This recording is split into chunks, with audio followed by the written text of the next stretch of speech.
Yeah, good morning. The city, this is Bert, taken out of context. Good morning. Waiting to move this vehicle when the space opens up. People are getting back to old behaviors, both good and bad, because the city is opening up. This is from New York City, that's where I am.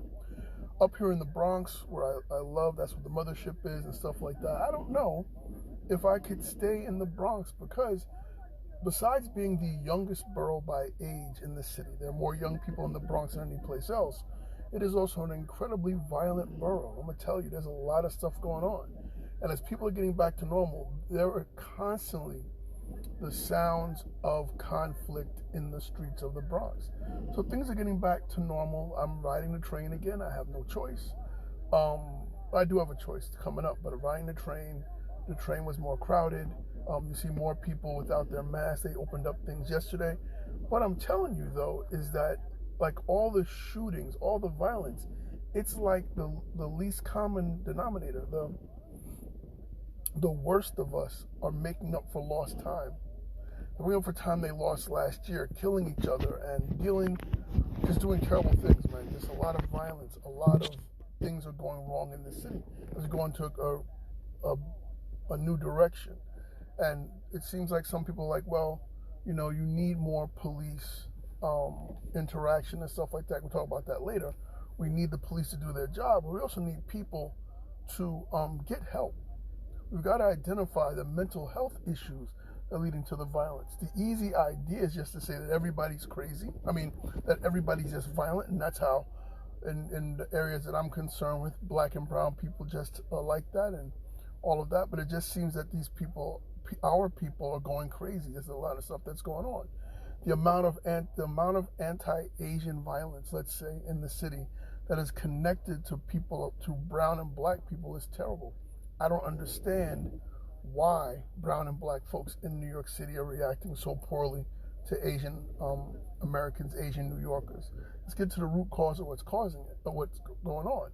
The iron highway, the iron pipeline's got to be shut down because guns are flooding the city. When I was in Brooklyn all the time and I had friends who were in that lifestyle, like, yo, brother B, if you ever have an issue, if you go into the store and go in the back and go into the Coke machine, there's hammers inside there. This is years ago. I did a show, when I wasn't even doing shows, I did something years ago where someone was telling me that you can go into a store in a neighborhood and they had guns in there.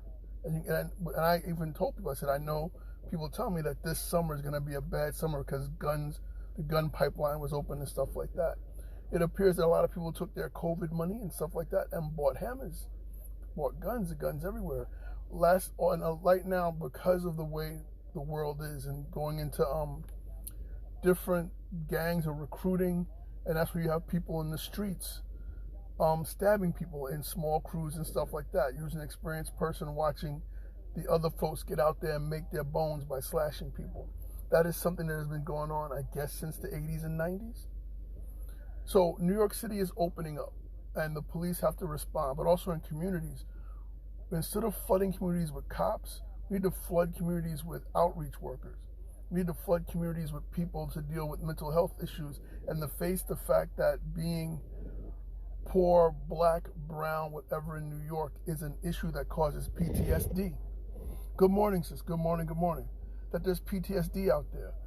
Last night I did a show when I was really bringing up Dre Marquise Rumble, who's going to be pastoring a church in Queens. And I said the idea that he's a millennial and he speaks the way a millennial speaks and stuff like that, that churches, when doing outreach, can help with the mental health of our people who are out there who don't think their life has any value except what they can show on Instagram and TikTok. They don't think anybody else's life has any value, so they're willing to kill someone to get what they have. And that lack of respect for life can not only be put at the feet of the police department. It's put on the foot on the fact that a lot of men learn their values from their dads, whether that be an in-house dad or a positive male role model or stuff like that. Your dad is who teach you what to take and what not to take. No offense to moms, this is talking about dads. And the thing is, you have a lot of moms out there who are of faith raising their kids who don't see a male role model having the same faith. A male role model getting out there on his knees before God, praying, leading them to church. So it becomes something that religion is something of their mothers.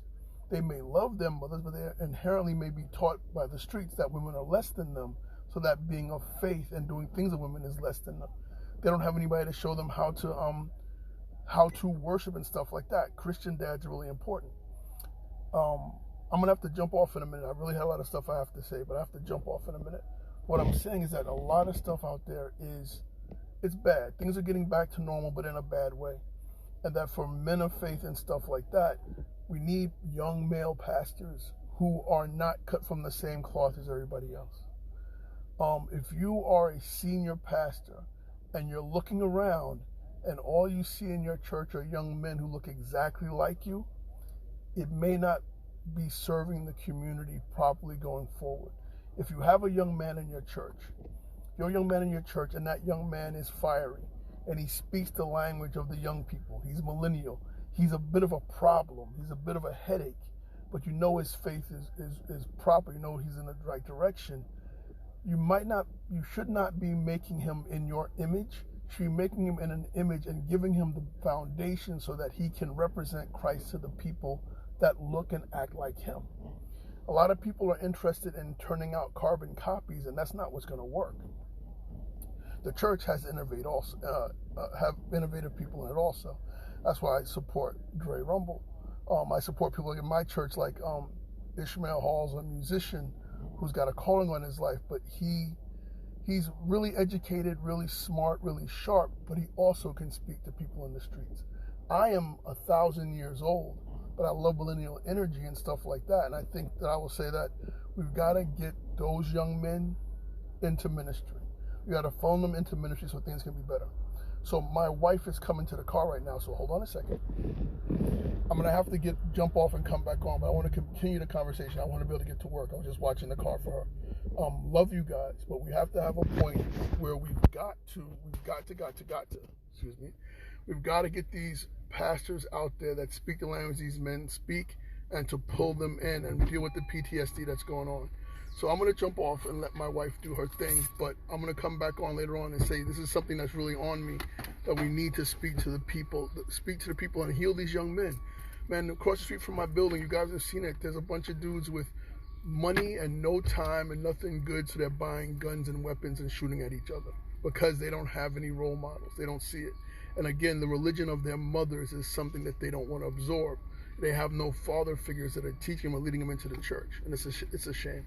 All right, so that was it. Quick. I'm out of here. Bert, taken out of context. Love you. Peace. That was an uplifting word, but I hope it touched somebody.